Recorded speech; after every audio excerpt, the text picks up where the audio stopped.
No opening jokes today, only very serious fantasy football talk. It's been a long time coming, and I'm very excited for it. Also, sorry for swearing so much in the beginning of this episode. I got a little too excited about basketball. Okay. Do you want to do like a quick 10-minute basketball supremacy moment? What do you mean? Talk about how fucking awesome basketball is right now? Yeah. Okay. Cool. Because basketball fucking rocks right now. It's the best sport. Dude, basketball, I feel like I've said this at least 60% of the shows. Basketball never disappoints. Never. We're sitting here on Sunday. We got a sweep today from the Celtics, which I thought that series was going 6. Embiid was just as good as I thought he was going to be, and it didn't matter. But that's still, even in that sweep, most of those games were pretty close. We had the Raptors put up. No way, dude. The Sixers rolled over and died. By game 3, that series was done. Only one of those games was decided by more than 10 points. Yeah, I mean, I don't know, man. Those are some games I watched, and I at no point did I think that the Sixers were going to win those games. It wasn't a huge test for the Celtics, and the Sixers need to fix things, not trade Simmons or Embiid, as we've talked about before, and we'll talk about in the future. We'll fire talk about Brett Brown, fire Elton Brand, figure it out. But for as far as a sweep goes, it wasn't like it was closer to Pistons Cavs a few years ago than it is going to be, even with a win, this 5-game series that the Bucks and the Magic are going to have. It's more competitive than that. Wait a minute. Are you sure that that's going to be a 5-game series? I am less certain that that's going to be a 5-game series. The Magic already won a game. Are you saying they're going to win another one? I think that it seems like the Bucks are like a little shaky to me. They are a little shaky. I mean, the Raptors dropped 150 points today to complete their sweep, even though it wasn't a competitive game. Watching a team drop 150 points in regulation is fun as hell. As we were recording this show on Sunday, the Jazz beat the Nuggets 129-127 to take a 3-1 series lead. Wow. Fuck, we missed Donovan Mitchell dropped 51 and Jamal Murray dropped 50 while we were recording this show. I mean, if that doesn't prove our point right there, what does? But right. The game of the night, of the day, of the year so far was the Dallas Mavericks versus the Los Angeles Clippers, where Luka had his first game, and it's the ankle game. 43 points, 17 rebounds, 13 assists on 18 of 31 shooting, and he hit the game winner over former Detroit Piston Reginald Thurmond Jackson. Is that his real middle name? I believe so. Oh, God. Okay. It was the best game I've seen since 2016 NBA Finals. Luka was unbelievable. Kawhi was really good. Pandemic P was Pandemic P with his 11 points, I believe. Lou Williams dropped 36 points. It was everything you could have ever asked for in a basketball game, especially, by the way, as a Michigan fan. Trey Burke missed like 2 shots all night and dropped 25 points. Tim Hardaway Jr. was essential in winning that ball game. Now just go sign Nick Stauskas and we're cool. That would be cool. Bum ba-da-dum bum bum bum ba-da-da-da-da-da. It's time for my favorite segment within a segment, Out of the DMs, where we talk about something that I asked Andrew about in our DMs and we talked about that I want to talk about again on the show. And today what that is going to be is a trade that I sent you, and it is for the NBA draft.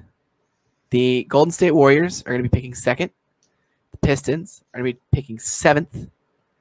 And so the trade that I'm asking you about today is Andrew Wiggins and the 2nd pick for Blake Griffin and the 7th pick.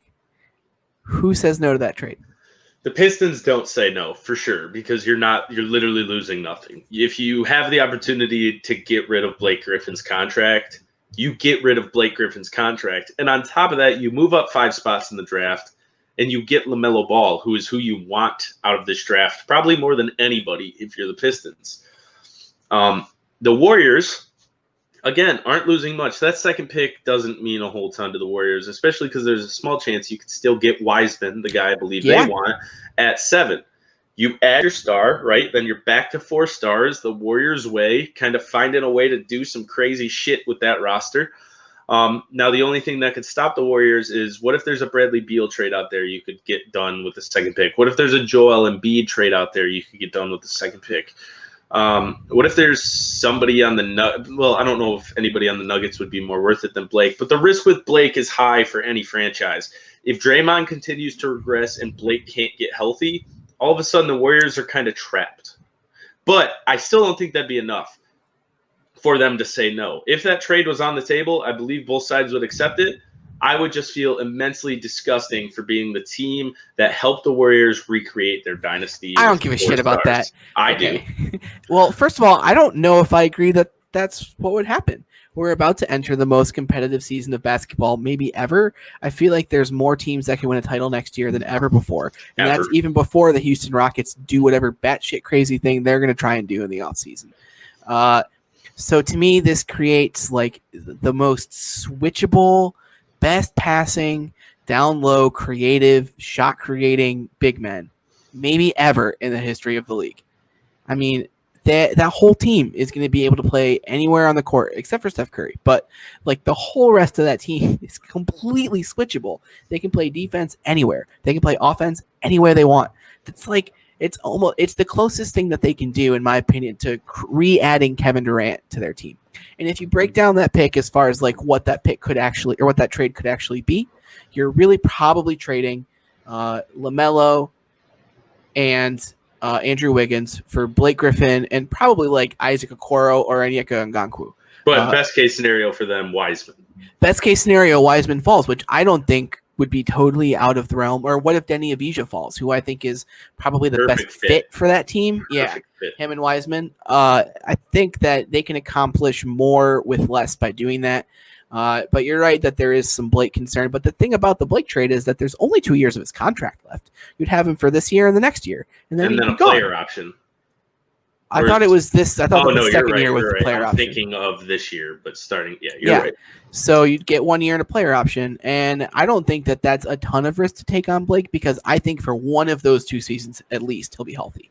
Because it kind of seems like he kind of has like a one-on, one-off type injury, and maybe in those on year and off years he's got like a nagging injury on the on year and he misses a few games, or he's healthy for some of the off year. So I think that you'll probably get a pretty decent value out of it. And if you're the Pistons, like Andrew Wiggins is 25, and I think that there's still room. He's only been in the league for 5 years. He was a player who deserved a large contract of some kind, not the contract he has, but a pretty big contract. Like he's got some, he was a second pick, I think. The raw talent is there, and Dwayne Casey, like if Dwayne Casey has like really been given the keys to the car and has the ability to say, Andrew Wiggins, you're playing 15 minutes tonight, get your ass on my bench. I think that could do some good for that team. And I think that it's also a helpful tank move too, because Andrew Wiggins, LaMelo, Sekou is like a weird, like 2 years away type core. It's a blast. I mean, Wiggins is not going to be part of your future long term. No, but for the next couple of years, he's fun to watch and he doesn't make you any better. So that's cool. Right. He's empty calories. Yeah. Yes, exactly. All right. I got one more thing for you. Then we got to get on to fantasy football because my gut's telling me it's going to be a really long segment when we do record it. It's going to be a sit down when you pee type thing. Yes. I'm going to read you all the games we'll see on Monday because the show will air Tuesday at 8. And I want you to tell me what the series are going to look like come Tuesday. So Monday, we got Bucks Magic. The series is currently 2-1. Will it be 3-1? Yes. Yes. Rockets Thunder. Series is currently 2-1. Rockets win. 3-1. Yes. Pacers Love the Rockets. 3-0 Heat. Will it be 3-1? No. Heat yes, sweep. Will. Nope, Pacers. Lakers Blazers series is currently 2-1. Will the Lakers pull a Clippers and look like they might be on the verge of a collapse and have it 2-2? I'd like to say yes, but the Blazers are pretty banged up, and Zach Collins is out, right? He has to have surgery or whatever. So Lakers get lucky, and they should be very nervous about the Heat or the Rocket. Yeah, wait. The Rockets. Rockets in the next round. Sorry, red logos in my brain. I was like flashing. Yep. Yeah. I would agree. 3-1 Lakers. LeBron is going to LeBron all over the place again. Yeah, he's going to do LeBron stuff. All right, so let's talk a little fantasy football here. We are 2.5 weeks away from kickoff. It's finally time. We were kind of pushing it off to see if the season was going to get canceled, what was going to happen. But right now, the tests that are coming back from this week, they had a weird 60 test something false positive I don't think we've heard the end of that story. No, I think that there's going to be some follow-up there. They're retesting them all right now, and so far every test they've done has come back negative. But I think we can finally get excited for fantasy football. Will the season finish? Yeah. Who knows? But that's not where we're at right now. We're at the point where we pretty much know there's going to be a start to this season. So let's talk about it. We're going to do likes, dislikes, just general thoughts on each team. We're going to start in the AFC, and then eventually we'll get to the NFC, and then the NFC North with your Detroit Lions.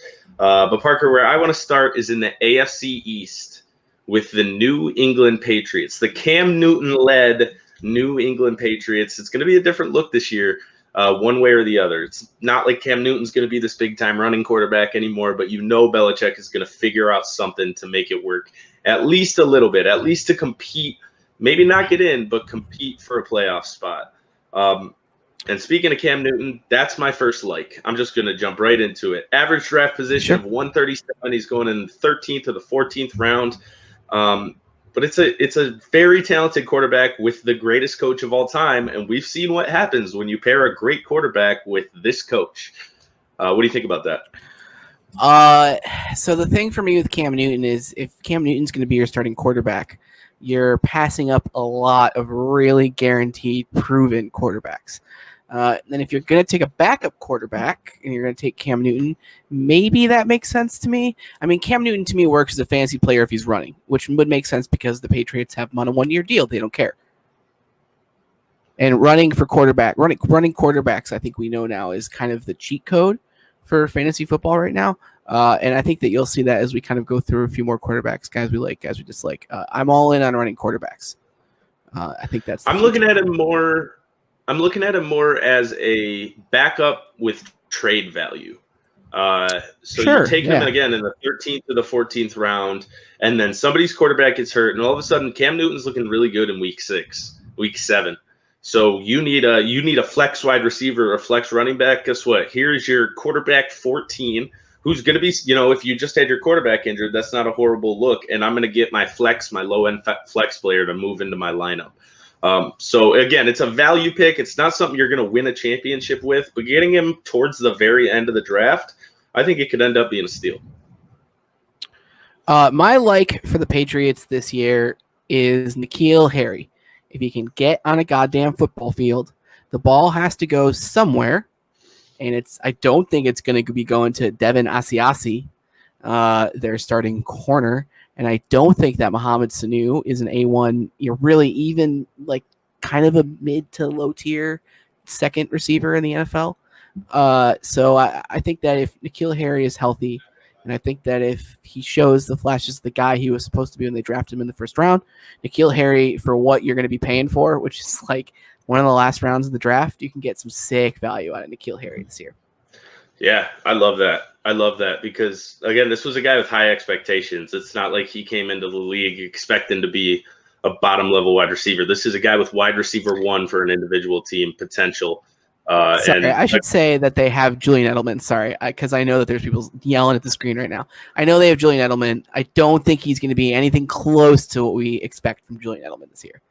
No, yeah. I mean, you're going from the ultimate nickel and dime quarterback to a guy who is definitely not that. You're going to look to open up the field, go big plays, and N'Keal Harry is for that. My dislike for the Patriots is James White. We're 10-team PPR, by the way, for everybody at home. But this is a guy who played with Tom Brady, who loves to dump the ball off. Like I just said, the ultimate nickel and dime quarterback. But he's going in the 10th or 11th round. That value is going to drop way off. The receptions are probably going to drop way off. So I just don't like him this year. I don't even know if I'd roster him. Yeah, I agree. I don't think I will. I mean, I know it gets like kind of bare at running back towards the end of the draft, and you're kind of like, I could take another. But we should say real quick, because we're still on the first team, this is going to be 10-team PPR. Did we say that? Yeah, I just did. Oh, shit. Okay. Okay, so my dislike is Julian Edelman, who is being drafted in the 8th round, give or take, early end of the 8th round, which is probably where you'd be taking something like your flex player or something kind of a high-tier backup or a low-tier starter. And to me, Julian Edelman, until he proves me otherwise with a different quarterback at the age that he's at, is just not going to be a guy that I want to be a starting player on my roster for fantasy football this year. We're so deep on fantasy football, on receivers this year for fantasy football. I'd much rather take a flyer on one of the rookies, and maybe or something like a maybe take a flyer on like just anybody young who has a chance. I don't really want Julian Edelman this year. Yeah, that's fair. When you get that high up in age, I mean, obviously there's the injury risk too. If I get him in round 10, round 11, then I would really consider doing it because there's some upside there. There's some actual upside. And Julian Edelman creates separation. So it's not like the guy has to be the most perfectly accurate quarterback to give him value. But I'm not taking him in the 8th round. There's no way because he's not going to give you even flex value this season. Yeah, I agree. I'm looking at Cam Newton's the 14th quarterback off the board, which is okay. That makes sense to me. You could take him as like kind. Yeah, I assume you'll get about that value out of him. Yeah. Okay. Yeah. Let's move into the next team. We got a lot of teams. We're gonna probably move pretty quickly. The Bills, Josh Allen. He's going in the 10th round. 3,000 passing yards last year, which I assume will go up. 9 rushing touchdown last year, which I assume will go down just a tick. The rushing yards will probably still be there. But the addition of Stephon Diggs for the deep play with this team and that guy's arm, he's going to be a stud. I wouldn't be surprised at all if he finishes in your top 7, 8, even 5 or 6, top 5 or 6 fantasy quarterbacks this year. That Bills team is going to be awesome, and Josh Allen is going to be awesome. This is, I think, the first time that we'll get the chance to delineate between real-life quarterback and fantasy football quarterback. And to me, Josh Allen is a great fantasy football quarterback, but has yet to prove to me that he's an elite real-life quarterback.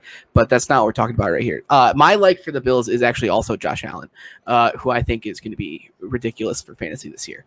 Lots of tools, right? All the new toys. Great coach, good staff. Everything seems up for the Bills this year. Let's see. I like Josh Allen. Yeah. My dislike, Devin Singletary going in the 6th round. His average draft position is 66th.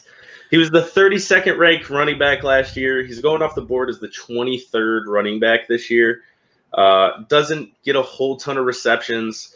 And he averaged 5.1 yards per carry last year. I can't imagine him going back-to-back seasons with over 5 yards per carry. That is what elite running backs do. That's the Zeke Elliott's. That's the Saquon Barkley. And even they struggle to get to 5 yards per carry. So I'm staying away from Devin Singletary. My dislike is John Brown. I just don't want him at all. I don't care where he's being drafted. I wouldn't take him. Was pretty decent last year as a fantasy wideout. But I think the addition of Stephon Diggs and I think Cole Beasley is going to be the check down guy. So you've kind of got maybe as a middle tier receiver, John Brown goes out. But I also think they're going to add a tight end at some point, like a real one, and that's going to be tough for them. I like Devin Singletary. They did bring in Zach Moss, who I believe is expected to get some carries. And the big thing for Singletary last year was that there was nobody else in that backfield. So, cool. The Jets, this was easy for me, as easy as it got the whole time. It's Le'Veon Bell. He's going in the 4th, sometimes the 5th round. The Jets invested basically their whole offseason was let's get this offensive line right. They got depth pieces. They got at least 2 or 3 starters for that offensive line. And if you can get that guy in the 4th, 5th round, and all of a sudden he returns to the 1st, 2nd round form that we've seen out of him before, that's your steal of the draft. That wins you your championship. Yeah. Le'Veon Bell, my like is also Le'Veon Bell, mostly because my dislike is everybody else in the Jets, is like the rest of the Jets. Le'Veon Bell is being drafted as the 18th running back. I mean, let me ask you, let's do some would you rather. Chris Carson or Le'Veon Bell? Le'Veon Bell, but not by a ton. Le'Veon Bell for me for sure. Leonard Fournette. Le'Veon Bell. I agree. I mean, that's basically 8 spots in the draft right there. Just those 2. And then you get into like Joe Mixon. Do you trust Joe Mixon with the 25th pick? I would much rather take Le'Veon at 32 or 33. Yeah, if I can I'd take Le'Veon in the 3rd over Joe in the 2nd, but I think Joe will probably be better than Le'Veon this year. But still, it's the boom or bust potential of these guys. And Le'Veon has as much boom potential as anybody in the league. And if you're taking him in the 4th round, then you're not as worried about the bust potential. I think he's at least going to be decent. I agree. There's very, very, very little bust potential. He'd have to get injured. They're going to check down to him a lot too. I think that's going to be a part of the game plan this year. Also, something that shocked me that I know you'll like, not shocked me because it makes sense, but could really have some return value on him. Sam Darnold's going undrafted, and I really think he could have a growth year here. Yeah. So I've liked Sam Darnold most of the time that I've been able to see him play. He just seems like he might be cursed. I know what you're saying. I hear you, but I'm probably not drafting him, but I might add him off waivers come the start of the season if he's having a hot first couple of weeks. Yeah. Moving on to Miami, and people at home I think are going to like this one. The Dolphins defense, which is right now being drafted as the 28th defense in the league. It's a defense that added Byron Jones, Kyle Van Noy, Emmanuel Ogbah, Shaq Lawson, and Eric Flowers. These are star players across the board that are going to make an impact on this defense. This could be a top 10 defense in football, like pretty easily. It's going to be one of the most improved teams this year. Seems kind of like the opposite of the Jets, where everything is going pretty well. Has the chance to have a potential real good quarterback situation. My like for them is going to be Devontae Parker. I think that this is the year that hashtag Devontae Parker breaks out. Yeah, do you? This is the 6th year in a row Devontae Parker was supposed to break out.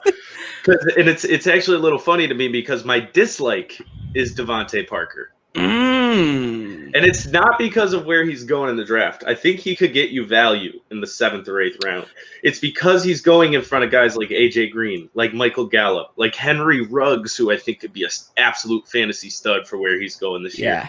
So, again, I think he could get you value for where he's going, but if some of those guys are still on the board, I don't see the upside in taking Devontae Parker. This is kind of an irrational pick because I've already made that exact argument for a receiver going like 2 spots after him in Julian Edelman.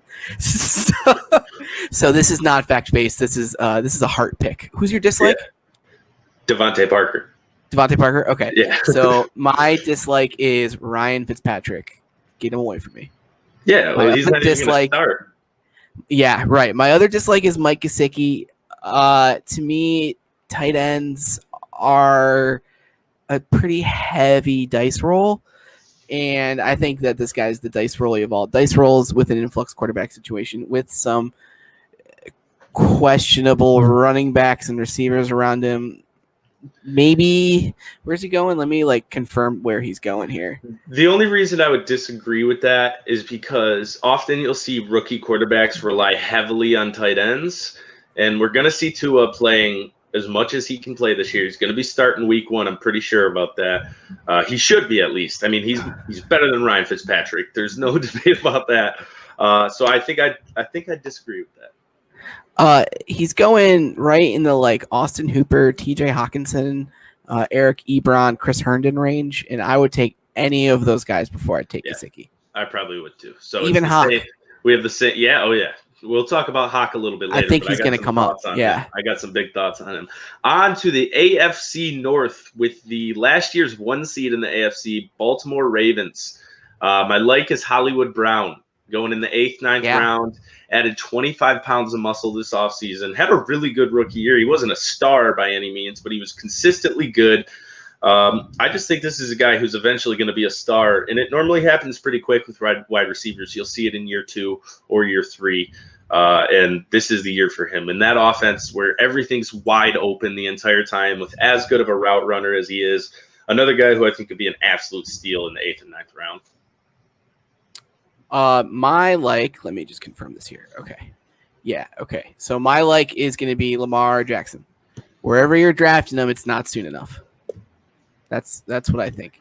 That's fair. He's the ultimate running quarterback. He's going to be better this year. He's got more tools. He's got another year in the system. The only thing that I can think that would slow him down would be the NFL defenses have had a year to watch the tape or whatever. And I don't even really believe in that. So that or an injury. I mean, that or an injury sure. Are the only two. Yeah. My dislike, and I feel like people are kind of sleeping on this. If you really kind of dive into the stats, you'll see why. But it's Mark Ingram who's going in the 7th round. Oh, yeah. That's my dislike too. He only had 37% of the team's carries last year, but he was super, super efficient. but that efficiency is going to be hard to replicate for another year. I just talked about that earlier. Running back efficiency for guys who aren't the elite of the elite is super hard to replicate. And on top of that, they took J.K. Dobbins, and J.K. Dobbins is going to be a star. He's going to take some of those few carries Mark Ingram had away. Will Mark Ingram still have a good amount of touchdowns? Yeah, because he'll get the goal line carries. But will he be the guy he was last year? Probably not. You're basically projecting Mark Ingram to be like your second running back or your flex player. J.K. Dobbins J.K. Dobbins, if he's what he's sold as, is gonna take a lot of carries. You know, I also just think, like, as a concept this year, that the Ravens are gonna throw more and they're gonna throw deep more. There's a whole bunch of metrics about how accurate Lamar Jackson is on deep throws and mid-range throws. So his weakness has kind of been the short throws, which I think can also qualify as dump-off throws. I don't want Mark Ingram this year. Just don't want him. Liked him last year. Didn't want him this year. Very good last year. The Steelers, after a debate we had on the show a few weeks ago about the Steelers, I had a semi-hard time finding a dislike for this team, but my like is Big Ben. And I spent probably 10 minutes on the show telling everybody he's not good anymore. But you can get him in the last round. You can get him in the 15th round, and there is no reason not to take him there if you're looking for a backup quarterback, because the upside's there. He has Juju Smith-Schuster to throw to. He has James Conner, a receiving back, coming out of the backfield. So I'm going to say Big Ben all day in the 15th round. I'll take him there anytime.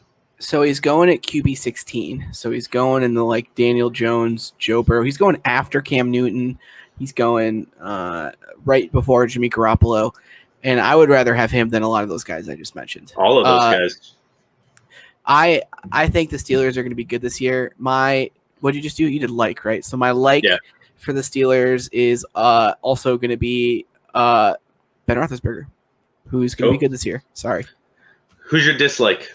The Steelers defense. And the reason why is just they're being drafted as the second defense off the board, and they were like an elite defense this year. But one thing we know now about turnovers is that when you're sky high in turnover ratio and turnovers created, that number tends to regress in the next year. And I think that was what made the Steelers team an elite special teams unit. I also don't think they're going to be on the field as much, which might cut back on some of those turnovers as well. Yeah. My dislike, even though I just told you he's going to be good this year, is Juju Smith-Schuster going in the early third round. He's the 12th ranked wide receiver, but he's a guy who just hasn't been good anytime he stepped out of the slot. And I think there's people around him who you can get real star potential with, including a guy who's going 4 picks after that we'll talk about here in a minute. But he's not the first round value, or probably even the second round value that we were hoping for the last couple of years. So he's my dislike here. And I think a lot of drafts will see him go quite a bit higher than 34. So I don't dislike that. I'll tell you my dislike is going to be, I just want to pull up his draft position first real quick before I say anything. Where'd it go? One moment, please. Oh, there it is. James Conner, who I don't think is a good running back. I didn't think he was good last year, and I was right. And I don't think he's going to be any better this year, and I bet I'm right again. I was ready to pick him, but for some reason, and I can't tell you what the reason is, I really root for James Conner. And I think he could have a bounce back year now that the offense is going to be a little bit more versatile, and they can't just stack the box against him like they could with the quarterback play last year. But I don't hate the pick. In like the 58 pick range, which is where he's going, you should be taking a receiver at that point. Yeah, with how deep receiver is. Yeah, that's there's this nice like 30 to 60 range for receivers where you're gonna really get some good receivers for some good pointage. Sorry, that's not a word. Pointage. The Cleveland Browns. Another guy who I'm ranking in probably my top 5 likes that you'll hear in the show. Odell Beckham Jr. is going in the late third, early fourth round. Last year, he had the worst year he's going to have, and it still was 74 catches and 1,000 yards. Now, he only had 4 touchdowns, but barring injury, I'd say there's a 0.001% chance he has 4 or less touchdowns this year. He probably will increase the receptions, and he'll probably increase the yards. Baker's going to be better. The offense is just generally going to be better. I think we'll see this year from the Browns, what a lot of people were expecting to see last year. Now that Baker's a little bit more settled in, he's been pretty open and saying he just kind of lost it last year mentally. He wasn't right. He was down on himself. So him and OBJ is going to be the comeback connection of the year, and he's going to be awesome. He's going to be a top 7 fantasy wide receiver this year. To me, the Browns are, I think I've even said this on the show before, the epitome of a post-type sleeper, which is exactly where you're looking to get value. Guys who burned people last year for reasons that we don't totally understand, who you can get value for this year. My is also Odell Beckham, but I'll also throw in the Baker Mayfield's on my radar this year. Yeah. I just think he's good. You and I are big fans of kind of the way he carries himself. He's got swag. He tells it like it is. I like Baker Mayfield a lot, and I will continue to support him. He's going quarterback 21, so he's going in the Jared Goff, Kirk Cousins, Drew Lock range. He's going to get you way higher value than quarterback 21. There's no way he's not a better fantasy football quarterback this year than Ryan Tannehill. Sorry, yeah. There's just no way. Exactly. My dislike for the Browns, another Browns wide receiver, is going to be Jarvis Landry, who's going late 6th, early 7th round.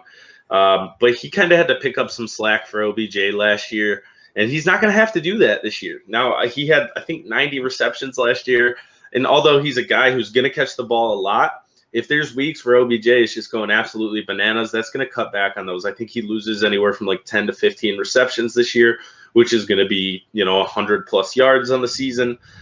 So still a good pick if you can get him in round 8 or 9, but right now you're not able to get him there. So my dislike is Jarvis Landry. My dislike is also Jarvis Landry for a lot of the same reasons that you mentioned. There's just a lot of receivers out there this year, and I don't think that he's going to be the same guy he was last year. 90 receptions. I don't think he repeats that.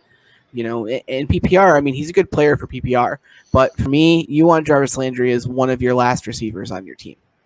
You want him to be your bye week fill guy. And I don't think that's what he's being drafted as. Right. Moving on to the Cincinnati Bengals, who are going to be an exciting team and an exciting offense this year. League pass darlings, if you will. Mm-hmm. I have 3 people I like on this team, but I'm going to give you my top 2. My first one is AJ Green, who's ranked as the 29th wide receiver right now, which is bananas. He missed a year. I get that. He's 30. I get that. But he's got this young quarterback with an arm from heaven who is going to rely on him for a big part of the season. Would you even be shocked if he was a top 10 wide receiver? Would it shock you? No, not at all. Yeah. I also like Joe Burrow, who's going 151 average draft position, who I think could step in and be like rookie year Carson Wentz, like damn near an elite quarterback right away. And I do like Joe Mixon if you can get him in the 3rd round. He's going at the end of the 2nd right now, but if he slips a couple spots, this is the first time we're going to see Joe Mixon in an offense that has some space and that he can move around, run around, and actually do his thing a little bit. And he's been serviceable in the past. So with this new offense, there's a real chance he could be a star. I agree with you on AJ Green. What you're looking for is a league winner. A couple of years ago, Pat Mahomes, when you could get him in the 8th round, was a league winner. And I think AJ Green and where he's going is ridiculous. It's offensive. Average draft position is 81.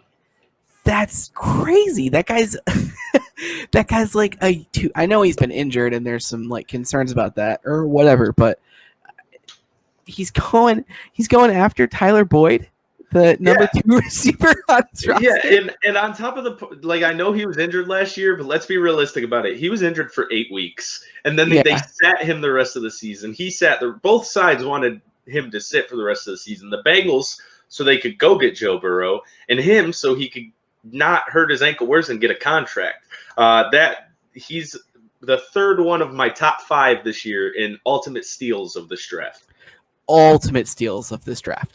And now that you mentioned him, I dislike Tyler Boyd. He had 90 catches, 1,000 yards last year. He's taken a back seat. He's not going to be the number 1 target for a team. I know his quarterback will be better, which will make up for some of that. But when AJ Green's there, we've seen him be nowhere near the player he was last year. Will he still be good? Yeah. Should you take him in the 8th round? Hell no.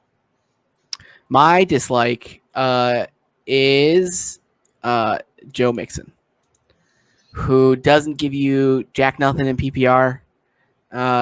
In my opinion, is going to be kind of the odd man out in this offense. It's going to be a flinging it offense. And I don't like picking Joe Mixon as basically a high end RB2 or a low end RB1. I don't want Joe Mixon for that. I've never. The stats are okay, right? He got 1,100 yards last year, but it's just it's kind of another more irrational hurt pick for me. It's not a guy I believe in at this range. He's hurt fantasy team owners like 3 years in a row. So I understand where you're coming from. I just think the fit with him right now with that offense is almost perfect for him. So again, if he falls a couple spots, I like him. I'm probably not taking him in the middle of the second round, but early third, mid third, I'm taking him for sure. Yeah, mid third for me, maybe. I would feel a lot more comfortable if he was not like kind of closer to like Todd Gurley, Leonard Fournette, Chris Carson. He's kind of like at one of the very last guys in that like first or high second tier guys. So yeah, I just don't see that for him. Into the AFC West, the Kansas City Chiefs. I'm going to give you my like, then I want to hear your like and your dislike. So my like, Patty Mahomes, duh. He's going 16th. He could single-handedly win you a championship. I mean, if you get him at 16, you're going to have a top 3 fantasy quarterback no matter what. So I love him where he's going. My like is Tyreek Hill, who even at wide receiver 4, in my opinion, has as like at least as high a chance as any of those guys going before him to be the best receiver in fantasy football this year. There's no way he's going to be worse. They're going to be better. He's going to have more help. Patrick Mahomes is going to be locked in. Give me Tyreek Hill at the 15th pick every day, every draft. I don't hate it. I just get scared with guys that small getting banged up. Sure. I mean, yeah. I mean, that guy is like a track athlete to me. He's crazy. My dislike is Clyde Edwards-Helaire. Yeah. You're going to take a rookie running back in a pass-first offense, 13th overall. That's cool, but that's the ultimate high-risk pick. In fantasy football, it's all about minimizing risk. I think that's the best way to play, or at least like the best way to play if you're trying to win. Minimize risk, and this is high risk to me. Not to mention, he wasn't even a top 3 running back on most people's actual draft board. I mean, I get it. He can catch the ball. He's going to play out of the backfield and be a really interesting addition to that offense and get a decent amount of carries. But he will in no way be the offensive focal point of that team, which is what you need to be drafted 13th overall. Yeah. Early second round, some people are taking him in the late first. The boom bust, I mean, there's some boom there, right? You could get a really damn good player, but the bust potential for this pick is enormous. The biggest bust potential for anybody in this draft, I think, period. I don't think there's an argument to be had there. And again, he could be good. He could live up to value, but the odds of that happening are much lower than the odds of him just completely fizzling out and not being what everybody expected. There's no way he can possibly outperform where he's being drafted. That's impossible. There's just no way. 13th. I mean, he's being drafted before Tyreek Hill. He's the first Chiefs player off the board, and I think he should be the third. He's being drafted before Tyreek Hill and Patty Mahomes. And Travis Kelce, who plays like an even more valuable guaranteed position, you know? Yeah.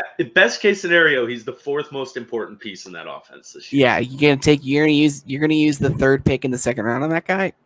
I don't know if I'd take the 3rd pick in the 3rd round on that guy. I really don't. It's tough with running backs because everybody's so desperate for him, and that's why he's risen. Is that the idea that there's guaranteed minutes there or carries? Ball carries. Thank you. Touches. I just feel like everybody's discounting the idea that like they could just go out and be like, "Yeah, you want a 5th round pick for Jordan Howard," and the Dolphins will be like, "Yes, please." You know, yeah, and the idea that there's going to be weeks where the Chiefs are just like, well, I guess we have to throw the ball 53 times to win this week. Yeah, so teams are going to get up for the Chiefs this year. You know, I mean, they were last year, and they're going to do it again this year. Right. So, moving on to Denver, I like Noah Fant going in the 12th round, the 11th ranked tight end, 560 yards, 4 touchdowns last year in his age 21 rookie season. The athleticism reminds you of Vernon Davis. How can it not? He streaks down the sideline like a wide receiver. He's on his way. He's one of two young tight ends, both from Iowa, who are on their way to becoming year in, year out top 7 tight ends in the league. I like him, and then I also love Jerry Jeudy, who is going to be like Michael Thomas light right away. My like is Jerry Jeudy, 44th receiver off the board. Would much rather have him than quite a few of these people kind of around him. I really disagree with you on Noah Fant.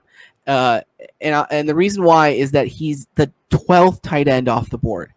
And he was invisible in quite a few games last year. And you saw flashes of it, right? He does have a lot of those like athleticism traits that you're describing. But that's a risky pick on somebody who, in my opinion, I had him on my roster last year, and I kind of was like waiting for him to get going, and then the Broncos kind of started heating up a little bit, and I was like, okay, here we go. And I just never really felt like he got there. Drew Lock, I think we don't know a lot about what that's going to look like this year. And it's just tight ends are, if you want him to be your second tight end, you can do that. He's tight end 11, excuse me. But, I mean, Rob Gronkowski is tight end 6 right now. So, really, he's like tight end 10 to me. Yeah. And Tyler Higbee is 8. So, I don't know. He was tight end 16 last year in his rookie season. We know that tight ends take a year at least, right? Now, that's where you're worried. Is it going to be one of these tight ends who takes a few years, or is he going to take 1 year and get into it? With his athleticism, and that's my selling point on this, is I think with a bomb the ball down the field type quarterback like Drew Lock, he could really make an impact. I mean, if he gets you 6 touchdowns, 800 yards, he's top 10 tight end. Yeah. So I kind of was hoping when I was watching this stuff in like March or like April when the first kind of round of mock drafts were coming out, I kind of was hoping that I was going to be able to sneak Noah Fant out at like tight end 15 or 16. It just doesn't look like I'm going to be able to do that, which is where I would have more liked him. I'd rather overdraft him at 15 than draft him appropriately at 11 or 12. But I don't hate that pick. I mean, that definitely is one I think I could be wrong about. I'm not super confident about it. My dislike for the Denver Broncos, this one's super easy to me, is Melvin Gordon, who's going in the early 5th round. The running back. He's being drafted as a low-end RB2. And with Philip Lindsay on that roster, who's going to get some of the receptions, some of the carries, a lot of the touches are going to go to Philip Lindsay. And not to mention, Melvin Gordon's had one really good year in his career. He has 2018 was the only year he averaged over 4 yards per carry. I mean, he averaged over 5 that season. But every other year, he's been between 3.5 and 3.9 yards per carry. So he's being drafted right now as a like I said, a low-end RB2. He can't be your running back 2 if you want to win a fantasy championship this year. Yeah. Royce Freeman is also going to be involved. I mean, it seems like Philip Lindsay has established himself as kind of the guy over Royce Freeman, but that's going to be 3 running backs in the field. And Melvin Gordon's going to be the pass-catching guy, and that might get you some value, but it's not going to be RB2 value. It's going to be like flex to backup value. So I agree with you. That was the other one, was just going to be their running back stable. I would just stay away I'm from not touching any of them. It's good. It's not fantasy. Oh, yeah, right. Exactly like we talked about earlier. It'll be really good on the football field, especially with a quarterback like Drew Lock, where you have to open up your defense. You've got to play some zone. You got to play some deep zone too. So the box is going to be open for these guys. The newly Las Vegas Raiders. My like is the rookie wide receiver Henry Ruggs, who's the 39th ranked wide receiver, and it comes down to one skill, and it's speed, pure speed. His 40 time was in the 4.2s. It's Tyreek Hill-esque speed. And if we haven't learned it yet, that speed is almost impossible to cover. You don't have to be a perfect route runner. You don't have to be super physical. You just got to beat your man down the sideline. And he's going to have the ability to do that week in and week out. I like that pick. It's not my pick, but it is my second pick. My pick is actually going to be Josh Jacobs, who is being drafted as the 12th running back. But in my opinion, the 6 guys in front of him are all slated for worse seasons than him. He was awesome last year. He was banged up. They were resting him a little bit, and all the Gruden was talking about was we got to get this guy more involved in the pass game. After every single game for the last like 5-6 weeks of the season, it was we got to get the ball to Josh Moore in the pass game. Got to get the ball to Josh Moore in the pass game. And if that happens, you're looking at like a top 10 fantasy player. I mean, he has some serious upside. He is really good. And I think that getting him at the end of the second round is an awesome pick. I would take him before a lot of the other running backs going off the board at that range. Like Aaron Jones, who's going to be splitting carries again this year, by the way. Yep. He was, as far as average per game last year goes, he was running back 10, Josh Jacobs, and that's only going to get better, right? He was running back 10 through playing through injuries. He obviously missed 3 weeks, but through playing through injuries on an average per game basis, fantasy point wise, he was running back 10. So I love that pick. He was number 2 on my list. My dislike, and I think you're going to hate this one, is Darren Waller. I actually don't. No, he's going middle of the 5th round. Dude, he was unreal last year. 90 catches, 1,100 yards, but he was the main focus of that offense, and you're going to see it spread around a little bit. I don't think he should go much lower than middle of the 5th round, 6th, 7th round, sure. But I just feel like if you're going to take a running back or a tight end that high, you have some better options in or around either the 3rd, 4th, 5th, or 6th round. You can find somebody who's going to put up similar production. Now, the ceiling's there. I get why people would take him here.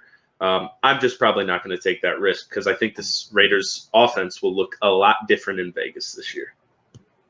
I agree with you on Darren Waller. I think he's good. I think he's going to be an NFL player. I think he's a totally good tight end and is probably being drafted at right about the right spot for my money. My dislike is pretty much the rest of the Raiders. Don't really care for Derek Carr. Don't really care for Tyrell Williams. Tyrell Williams isn't really going to give you anything. I don't even see him like very high up on this board, but he's not on my roster. He's their wide receiver 1. I don't really want Darren Waller for where he's being drafted. The defense isn't good, so my dislike is Hunter Renfrow going to be like a legit like between the seams guy this year? Maybe, but is that going to be enough to get you fantasy value? No. So my dislike is everybody else.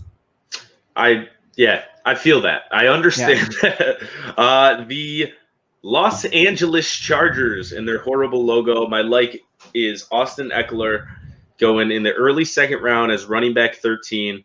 Dude, he was awesome last year before Melvin Gordon came back, and then he had his carries cut in half. He was still really good last year, by the way, but he's going to be the main focal point of that offense, whether it's Tyrod Taylor or Justin Herbert starting. They're going to be looking for him out of the backfield. He's going to have a ton of receptions. Don't be shocked if he catches 100 balls this year. And then he will get probably 10 to 12 carries a game on top of that. So huge upside with Austin Eckler. I love the pick there. Running back 13, I will happily have him as my RB2 on my team. I don't particularly care for Austin Eckler. He's kind of a PPR darling, so it would make sense that he'd be like pretty decently drafted. He does catch a shitload of balls. I mean, he does do that. It's undeniable. But I think you're going to see a lot of Justin Jackson this year. I think that the offense is going to be not good. They're in a transition year. We're going to see some – hang on. Is it Tyrod or Tyrod Tyler? I know that like everybody says one. It changes it was Tyrod until Hard Knocks, and then it became Tyrod. And I think it's Tyrod because I think Tyrod said it was Tyrod. So we're going to go with Tyrod. Okay, so it's Tyrod. Sorry if we're wrong. I really genuinely am sorry about that because I know that's like a thing. So Tyrod Taylor for me is like, the guy you bring in to push a rookie quarterback, right? That's what he is for the last 5 years. So I don't know if I love Justin Herbert. I don't think you do either. I don't see him as like a legit game changer in the NFL this year or probably next year. But that's why it makes me love Austin Eckler, because what do average quarterbacks do? Dump it off to running backs all the time. Before Melvin Gordon came back, between weeks 1 and week 10 last year, Eckler was RB10 on the season. He was the lowest end running back 1, and then Gordon got there. He got his carries cut over in half. So Eckler's going at like 22-ish, so like early 3rd round. There, you're kind of that early 3rd round spot. I think I'd rather reach on somebody like Leonard Fournette or Gurley or Le'Veon, right, than go there. I don't trust it, man. I just don't trust it. I don't think it's. I know I agree with your logic, but I don't trust it. When are you going to stop buying into Leonard Fournette? Never. Never. All you see is you have LSU colored glasses. Guess who on my every like time is? Guess who my like is for the Jacksonville Jaguars this year? Leonard Fournette. Maybe we'll have to find out. Ooh, stay tuned. And I'm just looking at my notes here. I don't have a dislike for the Chargers. So who's your dislike for the Chargers? Not that I don't not like anybody on the Chargers. I just didn't write anything down. My dislike on the Chargers is kind of similar to the Raiders, where like I don't really want any of those guys. You know, I mean Keenan Allen is a wide receiver 22 is my like. I think that's a pretty good pick for him. If you can get him at 57, so you're in the 6th round and you're getting Keenan Allen, who was a early 2nd round pick last year, and in my opinion didn't do anything to make people believe he wasn't that. I don't lit up Darius Slay last year, and Darius Slay was playing him tight, and it didn't matter. I like Keenan Allen. He's right in that range where like you should be picking your receivers, and you're going to get some value. My dislike is Hunter Henry, who I think is a great player, but appears to be made of candy glass. And I would like so where he's being drafted, I don't want to be taking Hunter Henry. I want to either buy in early on Hunter Henry and take a high-end backup, or I want to take him if he falls. Because if Hunter Henry is healthy for 12 games or 10 games this year, he's going to score some touchdowns, he's going to get some yards, he's going to have some receptions. He's really good. But to take him as like your kind of nailed on tight end one, I think that I like the idea of like a Hunter Henry Noah Fant combination, going back to back tight ends. One of them is going to perform. This is my belief this year for tight ends is that you should draft 3 tight ends, because one's going to get injured, one's going to be bad, and one's going to be good. I think that there's some deeper picks on tight end this year. Obviously, you and I are big fans of TJ Hawkinson. Eric Ebron in Pittsburgh could be interesting. Maybe we'll see. Gesicki could be good. I know I picked him as a dislike, but he's got some potential. So my dislike is Hunter Henry, who I think is just in the wrong draft position. Yeah, I mean, you never want your tight end to have a body made of fine china, like ever. So moving on to the AFC South, the Colts. I'm going to give you my dislike first, because it has to do with somebody we've talked about a lot on this show, and that's Marlon Mack. He's still being drafted in the later rounds, but it is Jonathan Taylor's season, baby. My dislike for the Colts is Jonathan Taylor, who I think is being drafted under the assumption that he's going to be the tacked on 80% of the carries running back this year, and he's not. Marlon Mack was really good last year, finally, for the first time in his long period of his career, and I think that Jonathan Taylor isn't going to be a factor until probably week 6 or 7, especially given the football season that we're about to walk into, where I think that rookies outside of receivers who can just run really fast in a straight line are going to be not as useful, not as used, especially early on. I don't think we'll see a whole lot of rookie running backs, and I'm foreshadowing a little bit on some other picks, but until week 6, till week 5, with the exception of Hilaire. So my dislike is Jonathan Taylor, who's being drafted as running back 22. So he's going before Devin Singletary and Mark Ingram and Cam Akers, guys who are really going to have a shot at being the A1 back. Yep. I don't hate your dislike of Jonathan Taylor, because I think you're probably right with what you said. It's going to be a couple weeks, but he is going to get there eventually, which is going to destroy Marlon Mack's value. He's not going to be worth it. The second half of the season, he's going to be nothing, because Jonathan Taylor's special. I agree with you about Marlon Mack, though, that he isn't going to be worth taking this year in fantasy football. For that reason that I just said, I think Jonathan Taylor is going to vulture some of those carries. Yep. My and it's a high-risk here, folks, but it's T.Y. Hilton, who's going in the 6th round. He was wide receiver 50-something last year, but he's going to have a more competent quarterback. Phillip Rivers is going to be in there. And if he's healthy, we've seen it in the past, and we'll probably see it again. He's a top 15 wide receiver, top 20 wide receiver at worst. So there is some risk there with his health and what we saw when he was healthy last year. but I'm willing to take that risk in the 6th round on T.Y. Hilton. My like is Phillip Rivers, Yuck. who is playing in front of the best offensive line he has ever played in front of by a huge margin, has a deeper set of weapons, in my opinion, probably has better coaching than what he was getting from Norm Turner.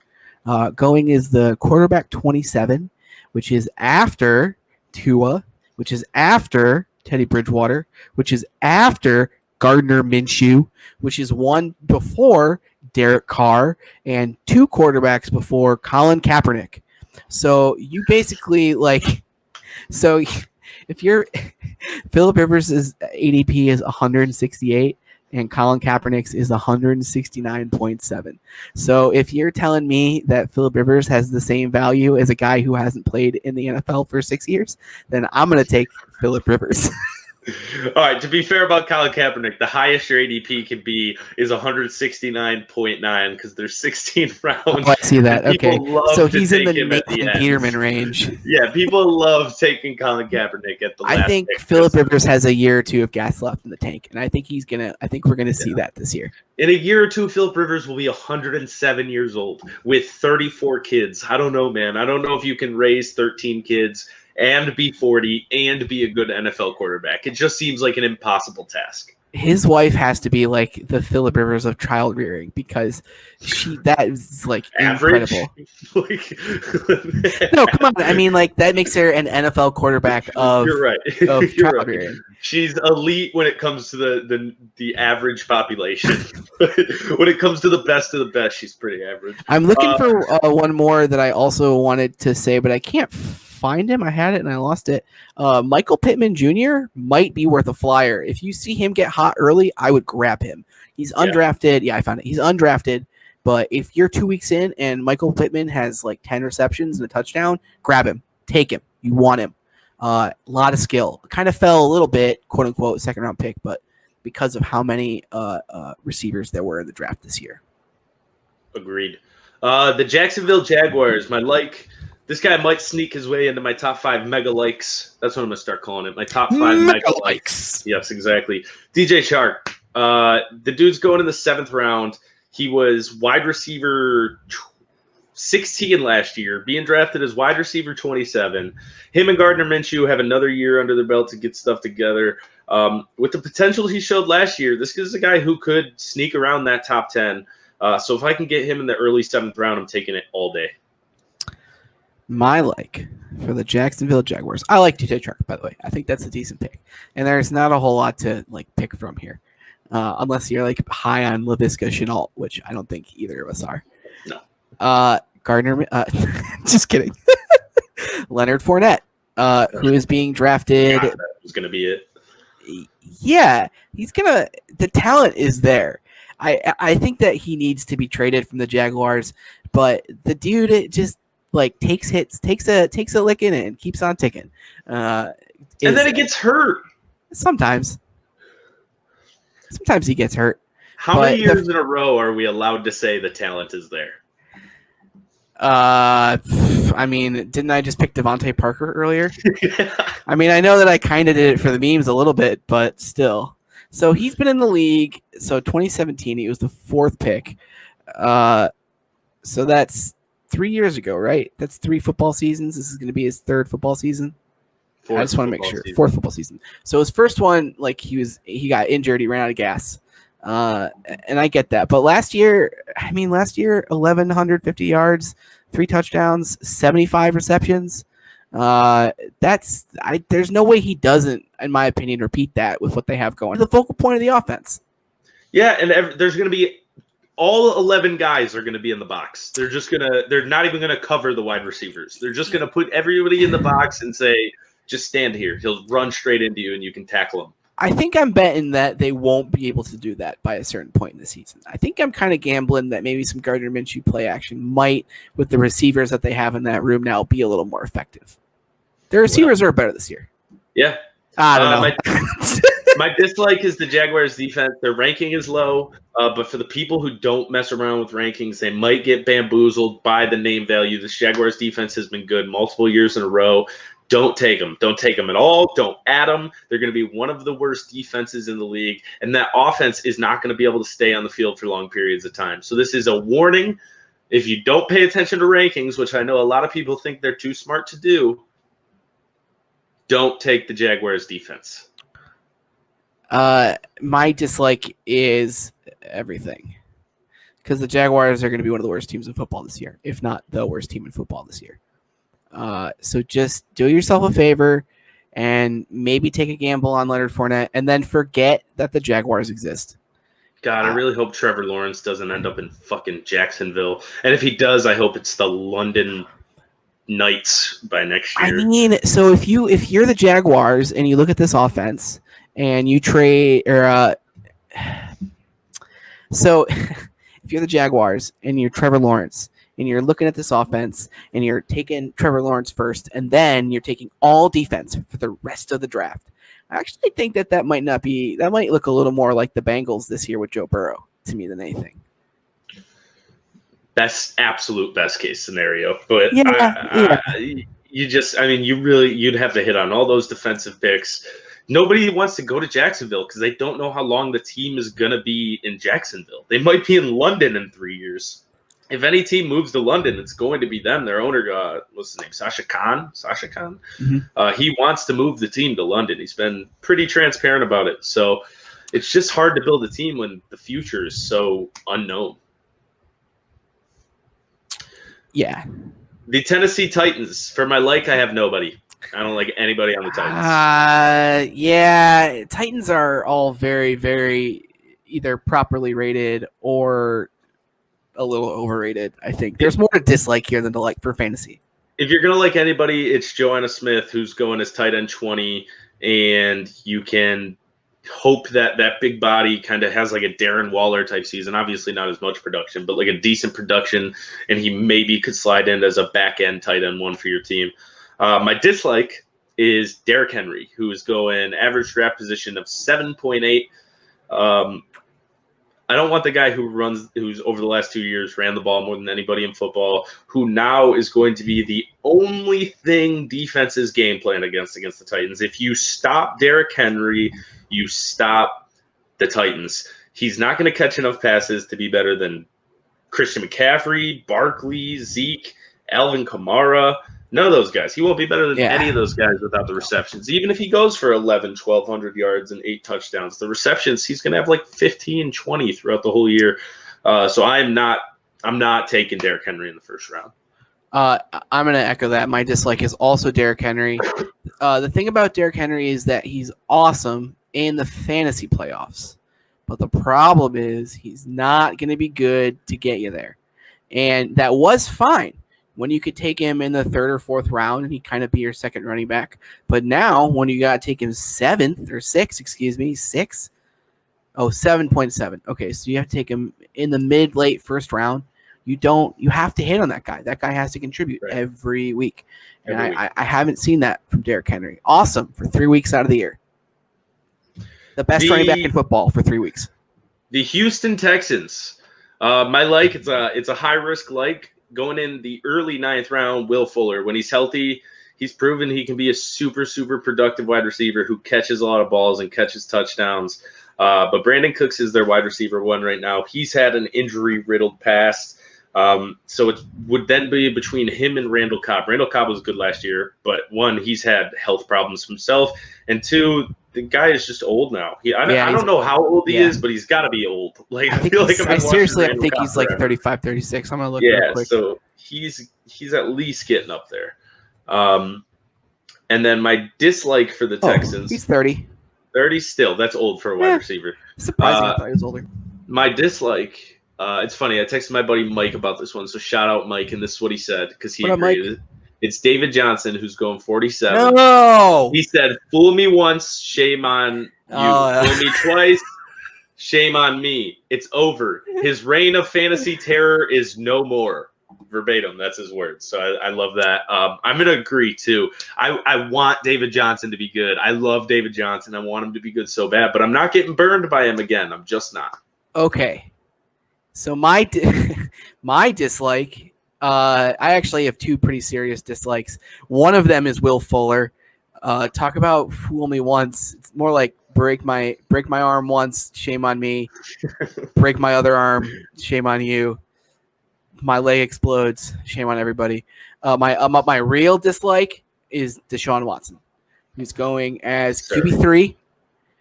Not that Deshaun Watson isn't an incredible quarterback, and not that he's not a running quarterback, but I, as a philosophy this year, don't think you should be reaching on quarterbacks, except for maybe Lamar Jackson, but he's going like 17, so it's not really a reach. Quarterback is so deep this year. In my opinion, you should just kind of wait, feel it out, and if Deshaun Watson falls to you as QB4 or 5, great, that's your pick. But if you're going to go up to like 35 to get him, no thank you. My like is David Johnson. I actually agree with what Mike is saying in the sense that like what he means is David Johnson is not an elite fantasy option anymore. But the numbers say that everybody has caught up to that. So David Johnson's ADP is 47. He's running back 19. So that puts him very squarely in the second running back category. And if we're talking about outperforming where you're drafted, the odds of him outperforming being the mid to late fourth round pick are sky high. They're going to run the ball. He's going to catch the ball out of the backfield. They're going to have to dump the ball off to him. They still don't have that good of an offensive line. I think Bill O'Brien's a good coach. Bad GM, good coach. He'll scheme some guys open. They don't have DeAndre Hopkins anymore. That's a big old barrel of catches. And I know that that's the Will Fuller argument, is that somebody's got to replace that. But I think it's going to be more David Johnson than anybody else. I think he stands to exceed his rating. And I am for sure taking David Johnson every time I can. If it's like in the fourth or fifth round, he's mine every time. I hope you're right. But that is the AFC. Before we move on to the NFC, I just want to remind you all you're watching Fan2Fan Detroit on the Planet Ant Podcast Network. You can catch us on YouTube, Facebook, Spotify. You want to hit us up on Twitter, yell at us about something we said on the show. He's at Parker_Hammond, and I am at Fan2Fan Drew or at Fan2Fan Detroit. So hit us up there. But moving on to the NFC, and thank you for staying with us. This is going to be a long episode, so. Yeah, we're gonna go long this week. I mean, we have sports to talk about for we have too much sports almost, which is awesome. Yeah, it's great. In the NFC, we'll start in the NFC East with the Philadelphia Eagles. My like here is Carson Wentz, who's going right before the 11th round. His ADP is 109.5. So you probably can get him in the 11th round. But when he's healthy, he's one of the best quarterbacks in football. I know he doesn't run. He's not going to get you much there. But the luck eventually has to turn towards him, and he's got to be healthy for a season, right? Because it's not like this has been knee injuries and stuff. It's weird getting hit in a weird way type injuries. Real George Hill for the basketball fans out there type injuries. So I love Carson Wentz going here in the back half of the 10th round at best, when you could get top 10 quarterback value out of him all day. Give me your dislike for the Eagles, too. Miles Sanders, going late in the second round. I'm not spending a late second round pick on an average as hell running back. I don't feel like there's much explanation he needed here. I can't. When I saw he was going 17th today on average, it blew my mind. So the argument for Miles Sanders, and I don't agree with this, by the way, he's running back 9. The argument for Miles Sanders is that he's the only running back in that backfield really for real right now. And to that, I would point to the team that he's playing for and the GM that team has, who every year, like clockwork, trades a mid to late round draft pick for a skill position player. Every year. They are the team least likely to sit still. And Miles Sanders isn't like an elite running back. He's just not. We know that. He's a good running back. But to take him with 17 overall is mind-blowing to me. He's got to be your running back 1. To me, that pick is the new shiny object where everybody's like, oh, what about Miles Sanders? We don't know about Miles Sanders. That could be Miles Sanders here. And even more than the new shiny object, it's the smartest guy in the room pick. That's what you're trying to be if you take Miles Sanders. Yeah. You're trying to say, I know more about fantasy football than you. When, let's be honest, everybody, we have our opinions and we love talking about it. but fantasy football is an absolute shit show. Don't try to be the smartest guy in the room. Just think about it objectively and be safe. And then make the pickups as you need when you go throughout the season. The waiver wire is where you win a championship. Moving on to the Cowboys. Wait, hang on. I got to get my dislike. Oh, my bad. My dislike was Miles Sanders. I don't feel like I see a lot of stuff to like. Carson Wentz seems like he might have parked on Indian burial ground a bunch of times or something. I'm gonna say Zach Ertz, which isn't an original pick, but it kind of value. Yeah, in the opposite direction of my take 3 tight ends. If you take Zach Ertz, you're plugging and playing, man. That's your guy.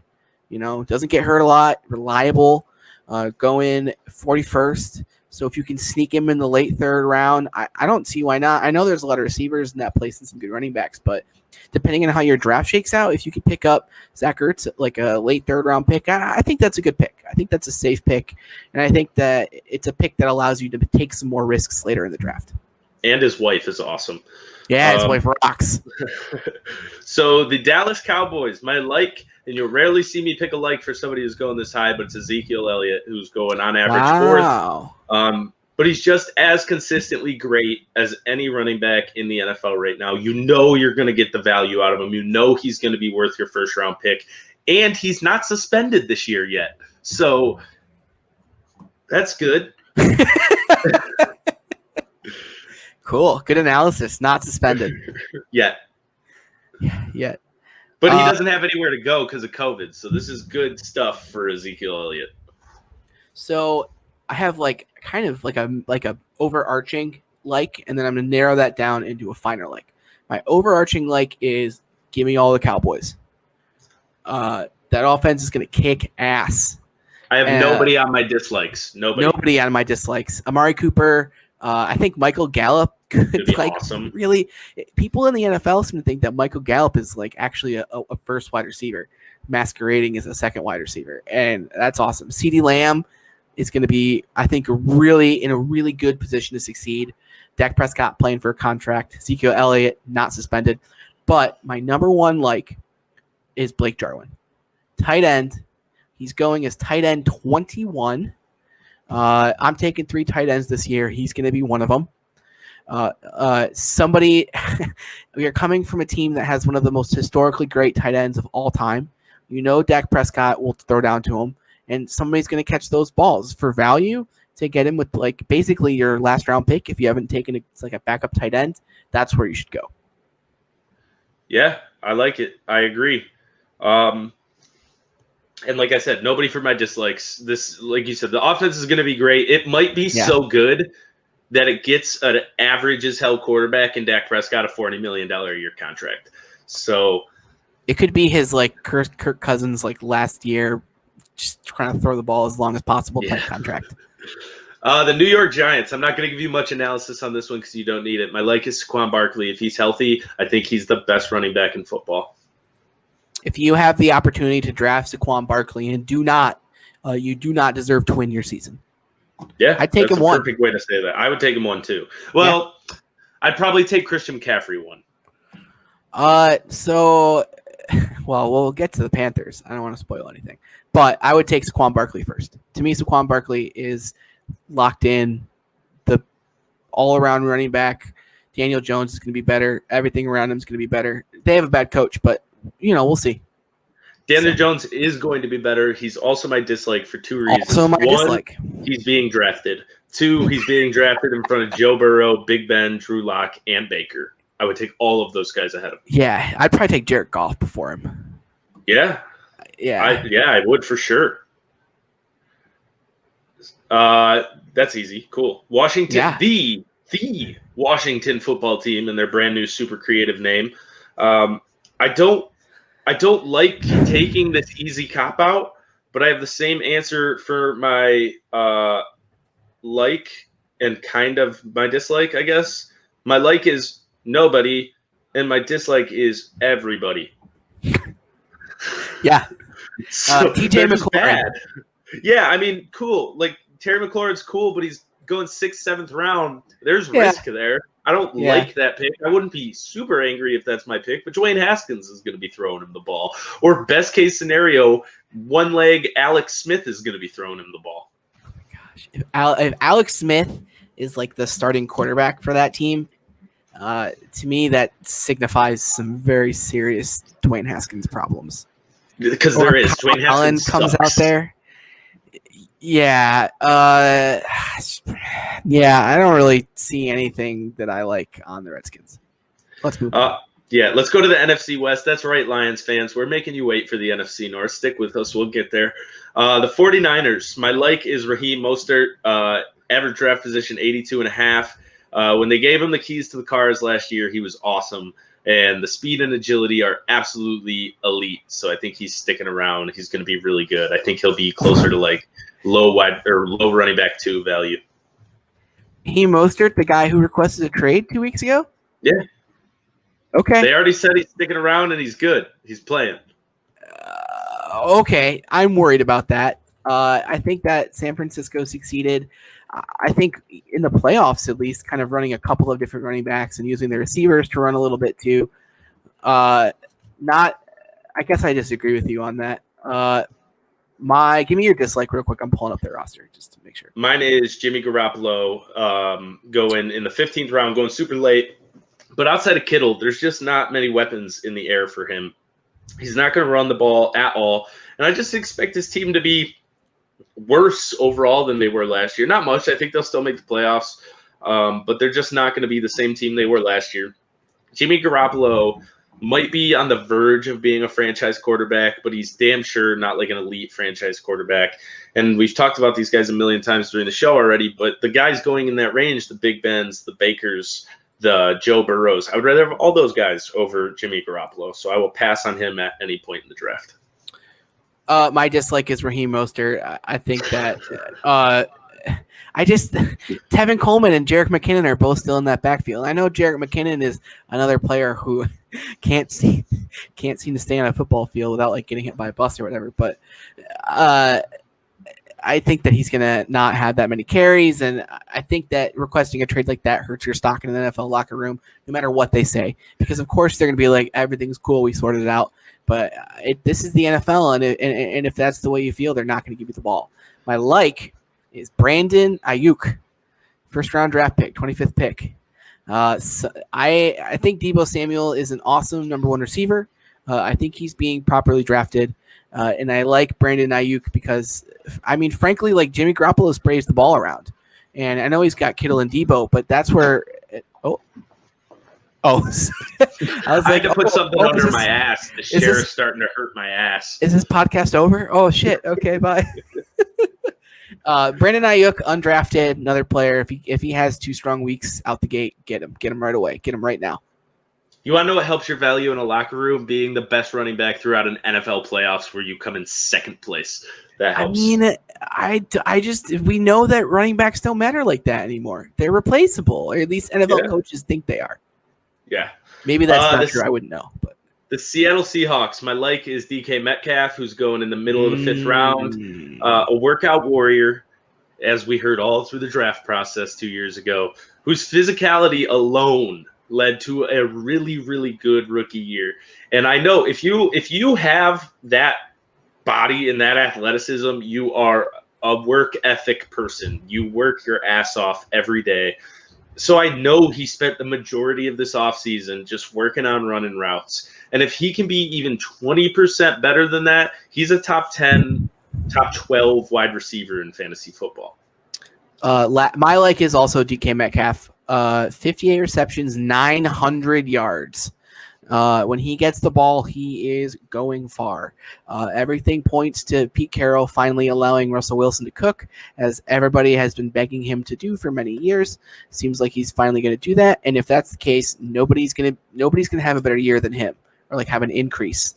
My dislike is Chris Carson because I've been hurt before. I really liked Chris Carson last year. He was 1,100 yards. I mean, he was good last year. My dislike is the defense, which is being drafted. Its ADP is 160. This team has 0 pass rushing. Yeah, 0. what? Really? Yeah, don't draft the Seahawks defense. Don't pick up the Seahawks defense. It's not going to be as bad as the Jaguars defense, but it's not going to be good. It's going to be Russell Wilson or die for this team. Yeah. Unless, I mean, they picked up what's his name on a trade, and I think that they, if they can afford it, are still in play for Clowney somehow. I know he's like testing the waters, but what's his name? Who did they just trade with the Jets for? Oh, Jamal Adams. Yeah. So they'll, and hey, Earl Thomas just got cut by the Ravens. A little coming home party but for the team that he hates. Cowboys. The Los Angeles Rams. I think I can guess who your like is, but let me hear it. It's gonna be Todd Gurley. Todd Gurley doesn't play for the Todd Gurley does. We're gonna start that over. We're gonna cut this, and I'm gonna do that again. Holy fuck! The Los Angeles Rams. I think I know who your like is going to be, but let me see if I'm right. Yeah, it's gonna be Cooper Kupp, who I love, and who, dude, the guy's just automatic, man.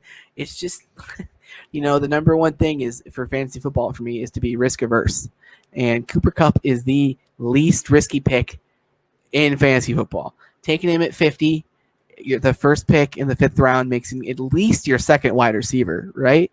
Dude, he was wide receiver 4 last year. Yeah, dude, I mean, he's awesome. He should be in the late 1st, early 2nd round. I feel like if he's on the board and I'm picking late 3rd round, I'd probably think about him. 4th round, I'll take him for sure. Yeah. He's the perfect safety valve. I'm not buying as much in on Robert Woods, but he's not my dislike. My dislike is Jared Goff, a guy who I'm probably not drafting. He's in that slew of quarterbacks we've been talking about all night, but there's 3 guys in there that I'm taking over him. There's probably going to be at least 18 fantasy quarterbacks better than him this year. The upside's there. He could be all right. He could be, if everything went perfect, he could be like quarterback 13, I feel like. 12, 13, 14, somewhere in there. But he's not worth taking a pick on. I'll go somebody with higher upside than that if I'm going to take him in those late rounds. I have a lot of dislikes, a lot of things I dislike. I don't love Tyler Higbee being drafted as at the 8th tight end. I don't know. Tight end for me this year is so weird, man. It's just in a weird place because it feels like there's some tight ends, but does Higbee strike you as like a locked-in tight end 1? No. It really doesn't to me, but my overarching dislike is the running backs because I don't know who's going to be getting what and when. And you can take Cam Akers, right? It seems like he might be the guy. Cam Akers is a rookie. Darrell Henderson was decent last year, right? Not bad. I don't see either one of those guys getting enough to warrant being drafted as anything more than like Cam Akers might end up being the guy type draft pick in like the 8th or 9th or 10th round. Yeah, I would agree. On to your darling team, if you will. The team you would whisper sweet nothings into their ear if it was a physical person, and that is the Arizona Cardinals. I'm going to go to dislike first here. Christian Kirk, who's going ADP 125. What a good year last year. But Nuke Hopkins is there. He's going to be moved further down that list, and there's just going to be some weeks where he's putting up absolute duds, 2-3 catch games. So I'm probably not touching him at all. But I just really want to hear your thoughts on the Cardinals. My like is everybody, and my dislike is nobody. The Cardinals, to me, are like the ultimate fantasy team. I am going to be watching them every week. They're going to be super fun. Kyler Murray is being drafted as QB5, which is honestly like probably a pretty good spot for him. I think that if Lamar Jackson hadn't happened last year, we would be looking at Kyler Murray and being like, what's this guy going to do? Because he, especially in the back half, like one thing that we hear all the rookie quarterbacks say every year is they're like right about week 14, 15, 16, they're like, it clicks. The game slows down. I start being able to kind of do my reads, my progressions. And then in the second year, that's when they take a leap. And Lamar Jackson and Patty Mahomes and all these guys, like, also they added DeAndre Hopkins. Like, yeah, it could be all a real of the things. Legit team. So maybe Kyler the Murray, best division of football. Kyler Murray last year was had 3,722 yards, 20 TDs, 12 interceptions, 93 carries for 544 yards, and 4 rushing TDs. And he's going to be better this year. DeAndre Hopkins lives for this kind of guy who's going to roll out, and he's going to have to. It's going to be improvisation. And what does DeAndre Hopkins do to catch balls? He shoves guys out of the way and catches the ball. He lives for broken plays. Yeah. That's why we're so good with Deshaun Watson. Right, and he's not a huge separation guy with his feet, so he needs those balls to be accurate. All you need to do is put it where his hands are. He will catch it over the guy guarding him. So yeah, I pretty much agree with all that. The Actually, Cardinals are going to be super fun. I do have a dislike, and it's Kenyon Drake, who's I know I just said everybody and nobody, but I'm a little worried of Kenyon Drake being drafted at wide receiver 11. Just any situation like that, I just kind of feel like you just got to be prepared for that guy to have a different situation in 6 weeks. Yeah. So. The NFC South, the Falcons. My is Calvin Ridley. Snooze gone. Hooper. Where's Hooper at? Where did Hooper go? Hooper. I think he's still there. I thought he was still there. Yeah. Oh, he's in Cleveland? Cleveland. Thank you. Yeah, but those two are gone. Those are the top 2 targets in Atlanta. A lot of targets to fill. Calvin Ridley, this is his breakout year, the Alabama product. So it'll be him, it'll be Julio Jones, both doing their thing. And I think this Falcons offense could be decent. I don't think it'll be great, but that could be a good pick for you, Calvin Ridley. My dislike is Todd Gurley. The Rams stopped riding him for a reason. It's just that simple. The knees aren't what they used to be. He's not what he used to be. I'm staying away from Todd Gurley. I like Calvin Ridley. I think that's a good one. I don't really care for the Falcons this year. I don't know if I think they're going to be any good. Yeah. My is actually, though, still Todd Gurley. Being drafted 37th. His stats last year, 857 yards, 12 touchdowns, 31 receptions, 2 receiving TDs. To be getting that guy in the late 3rd round, to me, is a wonderful pick. And it definitely, his knees aren't there. And they might be progressively getting worse. But I think that the draft has adjusted itself to reflect that. And in fact, I actually think it's overcorrected a little bit. I think you can get Todd Gurley for pretty decent value. He's going to be your second running back. And that's what he is. He's an awesome second running back, I think, this year.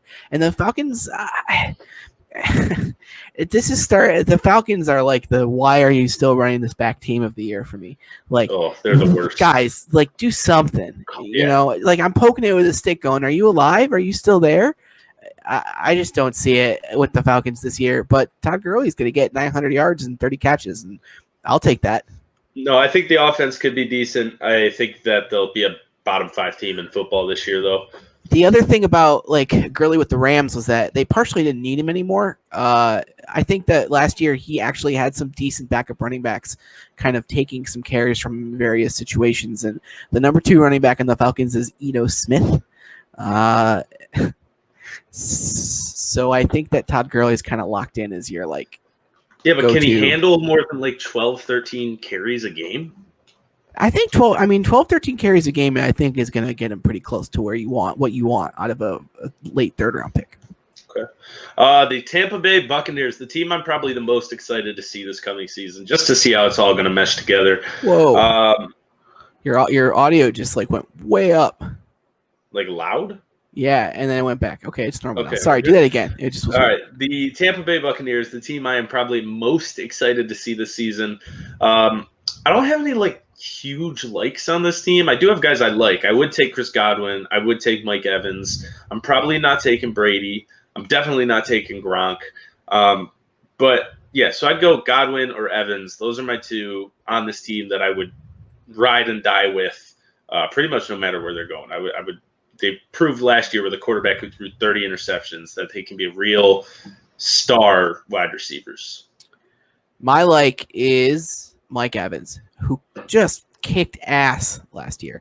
So the thing for me about the Bucs is I don't know if I think that from a fantasy perspective, Tom Brady is going to be all that much better than Jameis Winston. Because if Jameis Winston throws an interception, that doesn't hurt your fantasy receiver.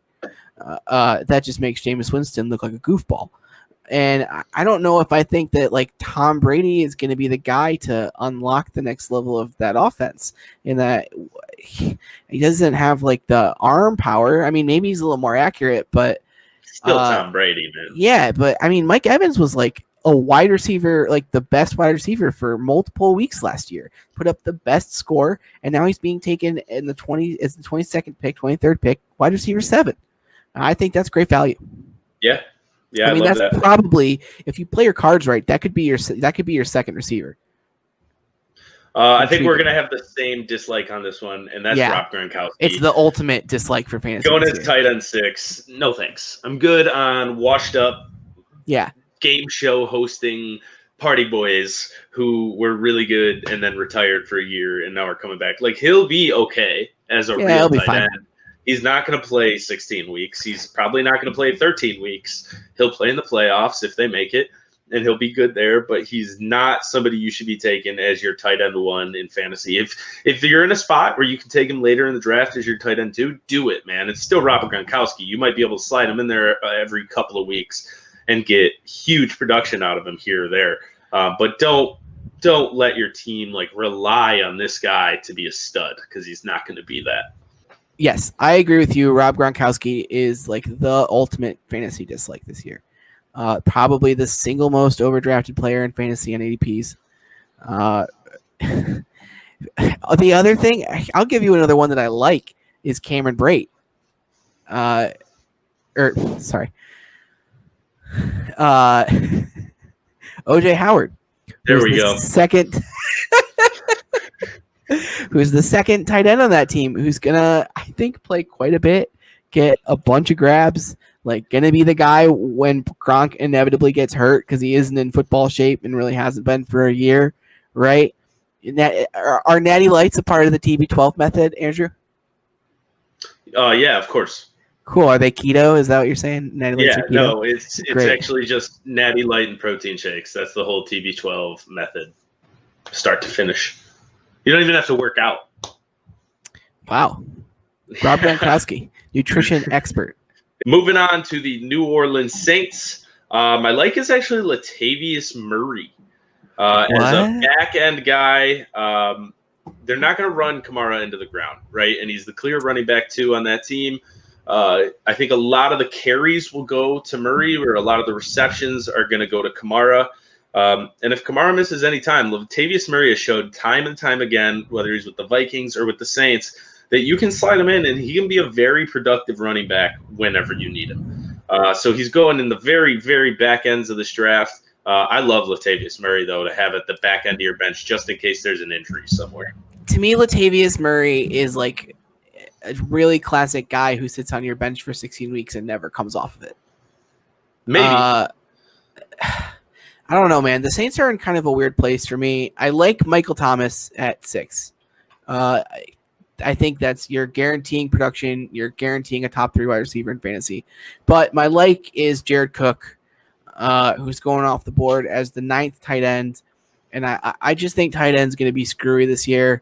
And if you're going to do what I think I'm going to do, which is take a bunch of tight ends, I want Jared Cook as like my locked-in guy who's going to be good every week, probably not great, so that I can cycle in some of my higher boom-bust tight ends like a TJ Hawkinson or a Noah Fant. Yeah. Then you're probably not going to like this. My dislike, and I feel bad saying this because he got me into the playoffs last year and won me my first-round playoff matchup. Was that against you? No, I thought that we like met in the finals or the semis or something. Oh, you might be right. But my dislike is Michael Thomas, and it's only because in the first round I need a running back. I need a running back, so I can get wide receivers throughout this whole draft. Really good wide receivers, and even though I love Michael Thomas and he's going to produce for you, I mean he's going to have 120 receptions, which is absurd. But I need a running back early. I need my true set in stone running back 1. Yeah, I hear you. I just think that he's like pretty good value. I think that there's kind of a drop off for running backs this year after that big 5 until you get to like kind of that 3rd round zone where you can take a chance on one of those veteran guys. And I just think Michael Thomas is great to bridge that gap if you're kind of like, it's the pick. I don't really, No, that's fair. If it comes down to like Clyde Edwards-Helaire or Yeah. Michael Thomas. Take Michael Thomas. The Panthers. The new Wait, look my Panthers. dislike. My dislike is Drew Brees, who I just would stay away from. Going as QB8. There's a trend, and we've noticed it for years, and I feel like I was one of the first people there. Yes, Andrew, do you have a question? I know the trend. Can I tell everybody the trend? Sure, go ahead. Tell the folks. He sucks weeks 12 to 17. He sucks. Good. He sucks, man. He gets really bad. You pointed this out to me last year. I never noticed it. It's not just that he sucks in the playoffs. He sucks the whole second half of the season. So to me, like, if you're going to take Drew Brees, it better be because you're one of those guys who's interested in Cam Newton, or maybe you want to take like a Joe Burrow, who maybe by that time is kind of clicking a little more, and AJ Green's ripping. And so to me, if you're going to take Drew Brees, it better be because you're going to take a high-end backup quarterback. Yep. Cool. And then the new look Carolina Panthers, my like, Christian McCaffrey at number 1 overall. My dislike, not taking Christian McCaffrey at number 1 overall.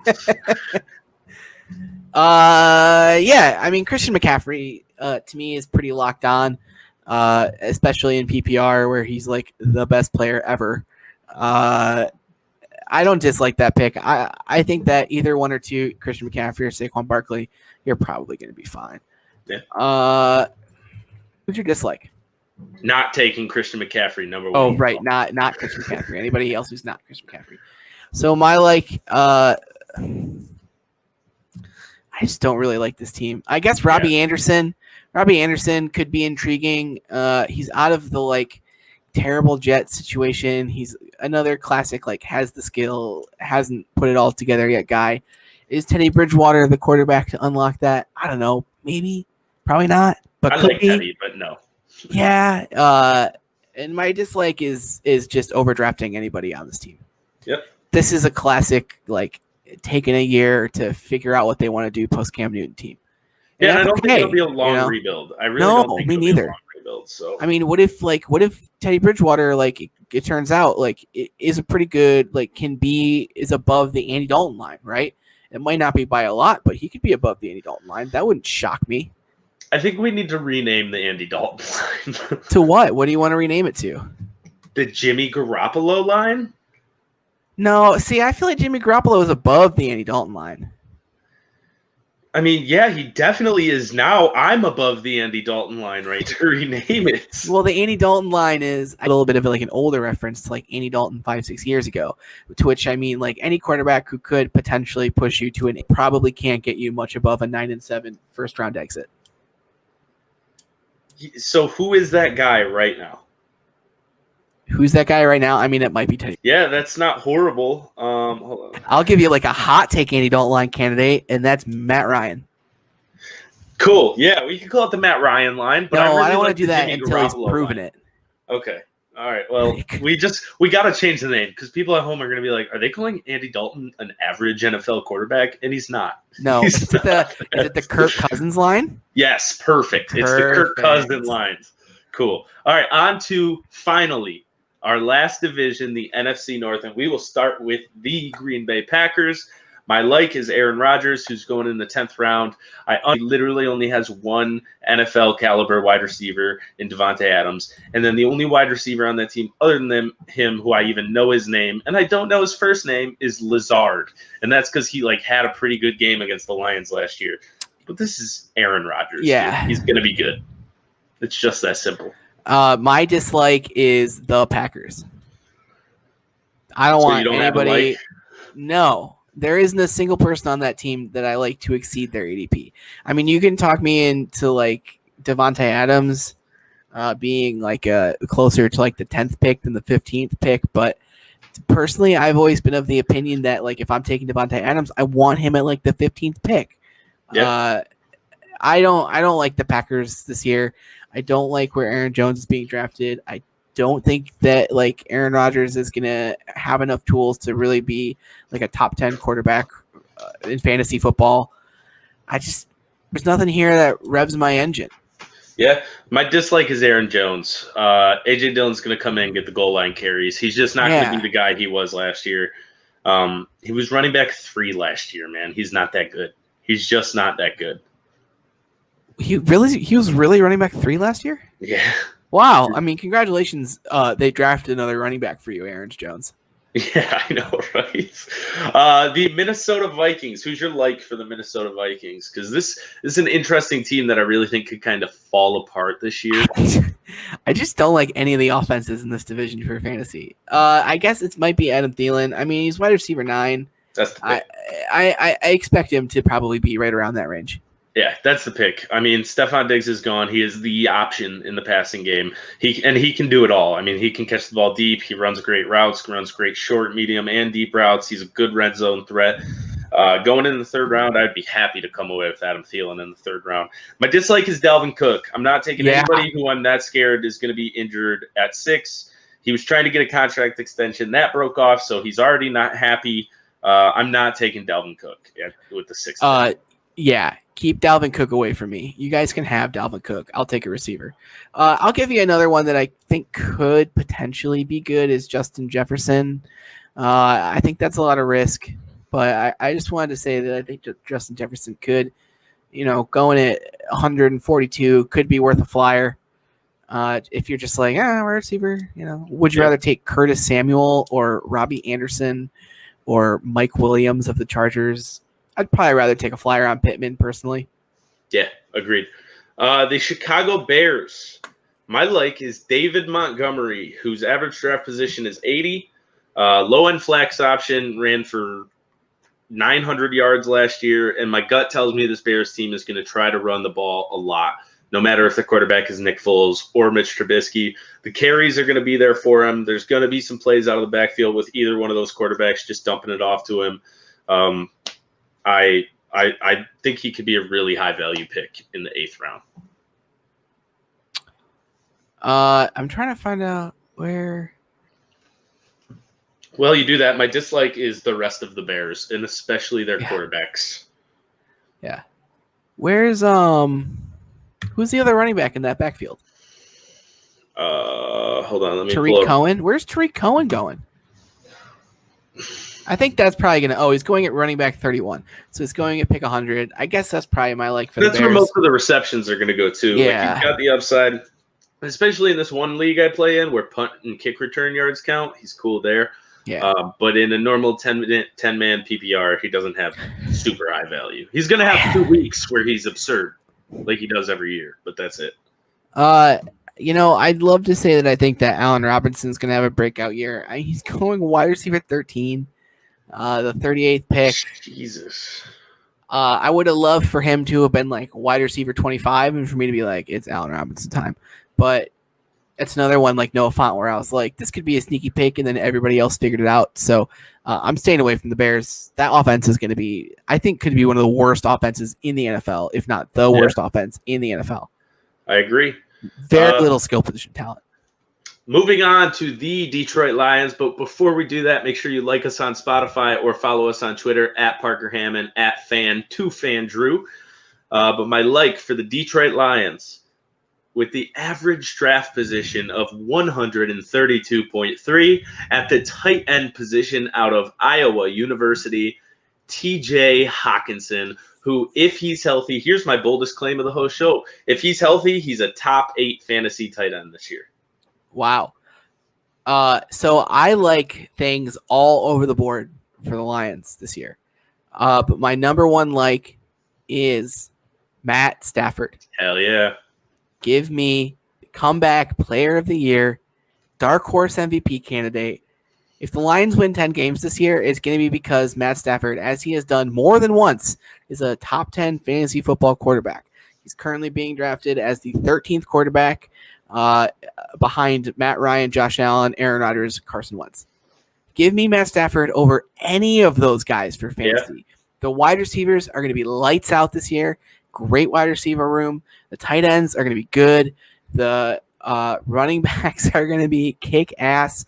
My dislike is DeAndre Swift, who I just think is being drafted a little high for probably what his contribution is going to be this year. Talk to me next year about DeAndre Swift. Talk to me next year. Yeah, next year I think he'll be in the first or the second round, probably the second round. My dislike is Kerryon Johnson because of DeAndre Swift. Sure, yeah. I think Swift eventually wins. It's kind of like the Marlon Mack, Jonathan Taylor issue. Yeah, absolutely. We're going to start with Kerryon Johnson there, and then the value is going to be cut in half when Swift takes over the job, just like Mack's going to start, and then Taylor's going to take over the job. But that also hurts the value for those guys who you're getting who are going to win the job eventually because they're not going to have those first few weeks. You can live with that if you're getting them later, but Swift's going pretty early. And then on top of that, Kerryon Johnson, he hasn't played a full season yet. The injury risk is huge there. Yeah. I just don't feel comfortable taking him in the 10th round when I don't know how much he's going to play, even if he is healthy. I think as a 10th round pick, Kerryon Johnson's not bad. But yeah, I'd probably stay away from those running backs until we know how that running back room's going to shake out, like for real. Because there's gonna be competition. They're both gonna get touches, and they're both gonna be good. If anything, I think the addition of DeAndre Swift could keep Kerryon Johnson on the field longer, taking a few less hits. Yeah, I like the receivers too. I don't really care so much for Marvin Jones this year, but he's somebody who I've said that about before, and he consistently proves me wrong. If he's sitting on your bench and you got to fill in for a week with Marvin Jones, you don't hate it. Just don't reach for Marvin Jones because he's not going to super outperform his expectations. Yeah, feels like we have a pretty good beat on what Marvin Jones is in the NFL. Yeah, and he's pretty consistent good since receiver. He got here. Good receiver. He's a good fantasy receiver. He's a really good on the field receiver, especially when you have like somebody like Kenny. I saw that dude make so many ridiculous catches last year, and I only expect that to continue with Matthew Stafford for a full season. To me, if you're taking like Matt Ryan over Matt Stafford, you're paying for past performance, as the Patriots like to say. You're not paying based on future expectations. Seriously, Matt Stafford, like big dark. Like comeback player of the year candidate. Yeah.